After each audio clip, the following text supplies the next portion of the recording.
Well, I'm all wired up. And first, I'd just like to say I'm amazed that this generation can actually take their phone and read something that long. I can't even see it. Anyway, thank you for inviting me. As I'm coming out, I was thinking about what I was going to say, so I'm not going to talk about anything I don't. I'm not an economist, but I have common sense. Africa cannot develop without socialism, and socialism cannot develop without Africa.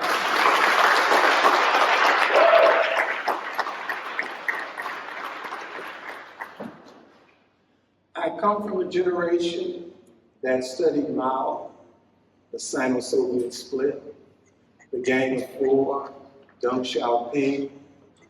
You surround the cities don't come out to the countryside. So I think for those of us, at least in my generation, we started from a profound appreciation for China and the role of China in the world. And for African people and people of color, China represented a new road forward. Because the first question, the very first question, is to liberate your nation. That's the very first question. For African people, is to liberate Africa. The struggle is always first, what is liberation? What will that mean? How will it express itself? And so there was very early on to look towards China to see what China could do. With as many people as China had, how could China develop? It was socialism. It was socialism. It was socialism. You cannot develop without industrialization. You cannot develop without being able to feed the people. So the real impact of China's revolution from the very beginning was the enormous task China had, and then the lessons to be learned from that. So today, when I talk about what I would speak about, because it's covered a broad range of issues and history and politics and ideology as it relates to the necessity to support China. For me, it manifests itself, and I wanted to talk about its relationship to Zimbabwe. Because Zimbabwe, first historically, represents on the African continent the first time a liberation movement not only solved the first question, which was political power, but it was now confronted with the most important one, which is economics. How can you develop a country? It is a political economy that you develop. You cannot ever separate the two. So in Zimbabwe, what was the first question? It was a question of land. Who does the land belong to? And for decades and decades and decades, African people in Zimbabwe watched a settler colonial society with their land stolen and in their hands and their underdevelopment. And so China represented a road forward for the Zimbabwean people. And what was the concrete expression of that road forward? It wasn't lip service. It wasn't talking.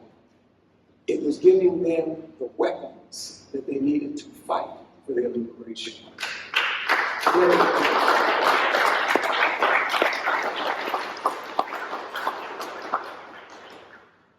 As everyone knows, the AK-47 was the general weapon of the Indo-colonialists. It fired in all conditions. In fact, it showed the superiority over the M16, which used to always jam with American soldiers in the war. But you could put the AK-47 in the mud and bring it back up and it still fought, which was once again demonstrating the superiority of socialism over capitalism. That's right. Now, it might seem like a small thing unless you're in the bush getting ready to attack a colonial settlement encampment. It's very critical. The Chinese gave the liberation movements arms to liberate themselves. Fundamental and key.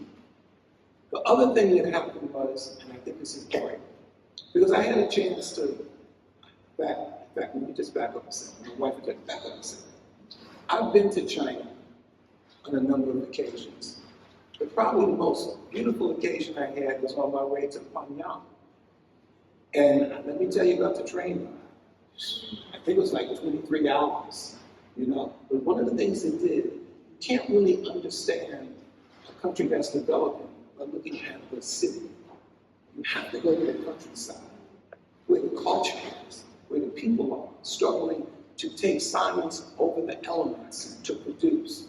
So I had a chance to go across China by train. I don't necessarily recommend it, it's a plane, but it's an experience. To see the peasants in the countryside come to the train, get supplies and stuff, and you kind of say to yourself, boy, what a different life it would be if I lived here. When I wake up in the morning, what would the agenda be? When I go to bed at night, what would the agenda be? But it did give me a sense of the enormity of China. Just the enormity of China, and therefore the task that the only thing that could resolve this development was the building of a party, an organization, a weapon, an instrument to organize the people. And so I think that was the other contribution that China made to the development liberation movements, was the necessity of a party. And that party, not one to apply ideology and politics from someone else to you, but a party that the principles were the same, but it must be applied in the concrete analysis of concrete conditions. And so my experience in terms of traveling to China and talking with the people in China, we're very close friends with the ambassador from Ghana to China, who's based in Beijing, and his own analysis of what was happening in China and the benefits of that translated to the Ghanaian were important. So China was a beacon to national liberation, straight ahead. China survived the outcome of the Sino-Soviet split because we know it happened with the demise of the Soviet Union. Just straight up, China represented a road forward for us against revisionism and backing off the question that people make revolution. In fact, we all remember countries want independence, nations want liberation, the people want revolution. And so those were lessons that were really burned into the minds and hearts of people in the liberation struggles. So for Zimbabwe, what did that mean? For me, my experiences in Zimbabwe certainly started under President Robert G. Mugabe, who actually helped build the Zimbabwe Revolutionary Party and participated in its leadership. In fact, for China and Zimbabwe's, I guess, relationship after the liberation struggle, I think it's next year, it'll be 45 years of the relationship between China and Zimbabwe in terms of two independent countries. But for Zimbabwe, the question was, once they decided to take the land,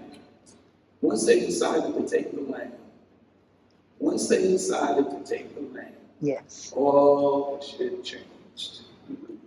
Everything changed. I dare you to take from me what I already took from you, and you have the nerve to say it belongs to you. That motion to take back the land created a groundswell around Western governments on ideas of Africans to take something from us. And what that led to has been over 20 years of sanctions. And so what have sanctions meant? I think when us talking about sanctions, most of the countries under sanctions are in Africa, right? So, yeah. That's right, in Africa, you know? But in Zimbabwe, the purpose of the sanctions was to send a message to the rest of Africa. Don't you dare think about taking your resources back. That is a no-no. And so this crippling years of sanctions, what has been its impact? Sanctions is a new atom bomb and hydrogen bomb. It stops you from being able to participate in the global economy. It stops you from being able to get things that you don't produce that are critically needed in terms of healthcare, in terms of agricultural products, all of the things you need to build the country. That's what the sanctions are there to do. And as they said in Washington one time for Zimbabwe, is to make their economy scream. And if it screams and it's loud enough, the people will now say to themselves, this government can no longer serve me any place but here. And so China plays now the most critical role in Zimbabwe. It was President Mugabe who developed the policy, very critical policy, that much of Africa is following now, which is a look east policy. To look east and not have to look for anything that has to do with development, industry. Let's not forget spare parts. Because whatever you have, when it breaks, where's the spare part from? And so China's role in that was critical in giving Zimbabwe an ability to fight the sanctions. To fight the sanctions. To win a victory over the sanctions, it was China's support. And to this very day, right now, it is that solidarity between Zimbabwe and China, reflected in the Forum on China and Africa cooperation that just took place a little while ago. President Emerson Mnangagwa, president of Zimbabwe, had a conference with the president of China. And in that conference, they talked about the benefits of their relationship, the concrete benefits. Now, Omowale knows, first and foremost, I'm a Pan-Africanist. So to be clear, I can't participate in serving of solving the world's problems and not thinking about the priority of African problems. So let me tell you how this manifests itself. There are many people in our community, there are many people in the African community who view China as a new colonizer. They view the relationship of China to Africa as one of recolonization. And they raise this. There are two sides to that. One is the question of the feeling and the weakness of you don't control your own country. You haven't developed to that level. And so you're always leery of anyone who establishes any kind of business, financial relationships in your country. The other side of it is Western propaganda. Western propaganda. If you only read what the West writes, then you never, ever see your human rights, ever. And so there's been a battle also in our community over presenting the China question in its proper presentation. One of those is there are no armies, there are no former colonies that China had in Africa, the starting point. But you know, one of the things sometimes we forget, and it's tragic, some people who want to criticize countries and they can't even run their neighborhoods. They don't understand what it takes to run a country, to feed the people, to deal with their health care, their food, clothing, and shelter. Those are immense challenges. And so if you're going to talk about China and its relationship to Africa and specifically to Zimbabwe, what comes to mind is the question of that relationship is not perfect. As Cabral said, tell no lies and claim no easy victories. It's not perfect.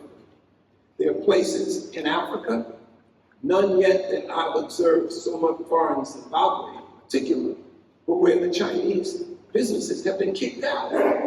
They've been kicked out for unfair business practices. They've been kicked out for corruption and such.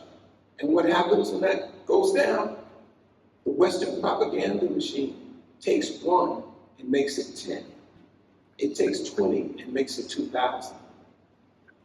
Corruption and mismanagement and racism, and those are part of the world fabric right now until we change it. But in the main, the far main, China has been exemplary in terms of development. There's a thing called concessional loans. Does anybody know what a concessional loan is? Yeah. You do. Straight ahead, because I didn't know what it meant. I was riding up here on the train. I wanted to know, Larry, what's a concessional loan? Because they said China is giving Africa these concessional loans. I said, what the hell is that? You know? But fair trade loans. Loans that are not based on the extraction of a profit. In fact, they're not profitable loans. They're loans that are more tied to the question of services. China has engaged in so many different concessional loans for people who say the debt that Africa gets into with China because of the loans are just simply China exploiting Africa. That's something that has to be defeated in the concrete. That's why I found out what's a concessional loan. I didn't know what it was. But favorable meant not only not for profit, but the terms of paying it back.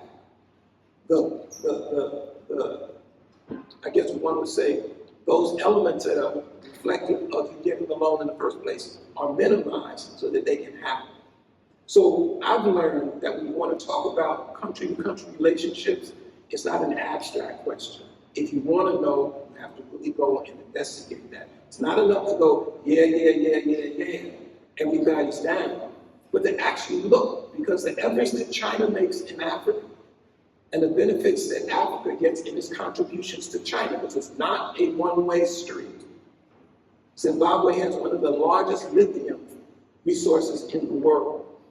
Zimbabwe just has one of the greatest gold resources in the world.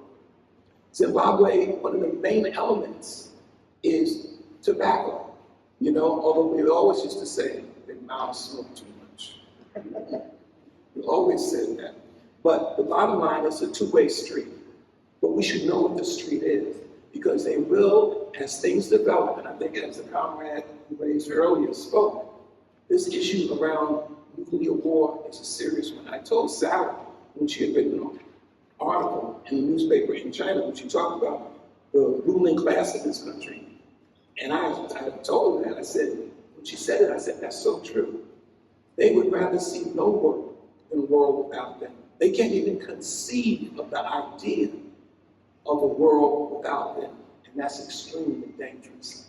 And I think as the comrade pointed, Biden just realigned the strategic nuclear force in the United States toward its upcoming relationship and developments with China, which means, as the comrade said, they're preparing for war. They're preparing for war. And you almost say in your mind, how does somebody conceptualize that when they're preparing?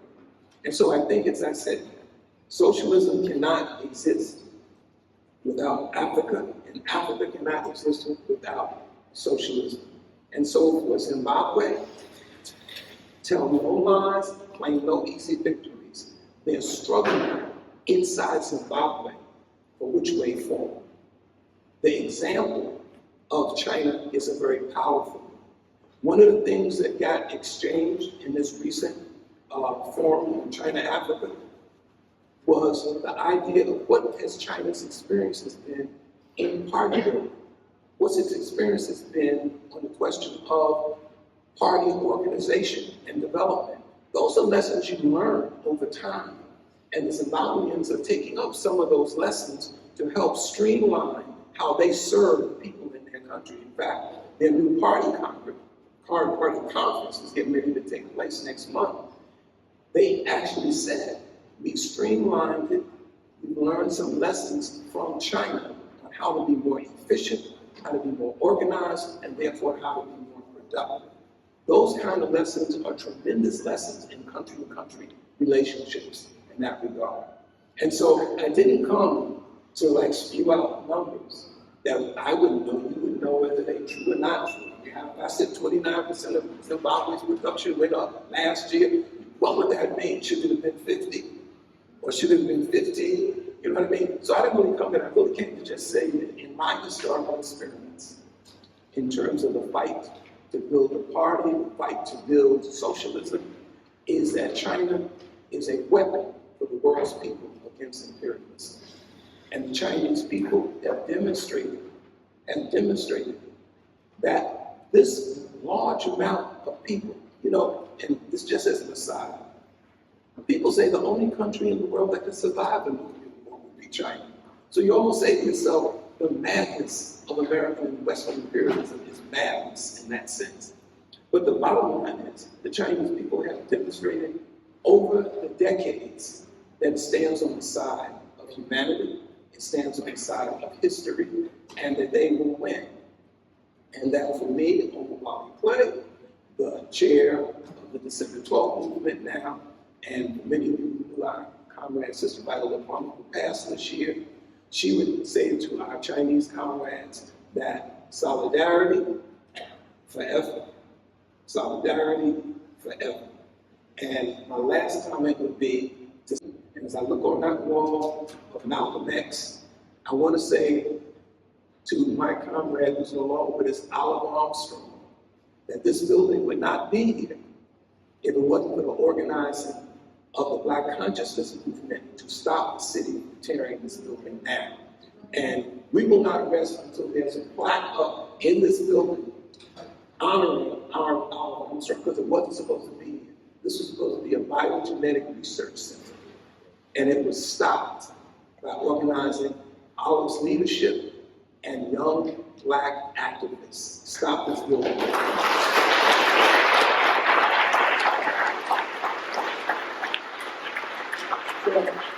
So I know it's a time, and I guess I'm hoping if there were any questions, but I don't know if we have time for that. But, and Monica shaking her head. You know, everybody already knows now that Monica and Larry Holmes and I go back when we were children.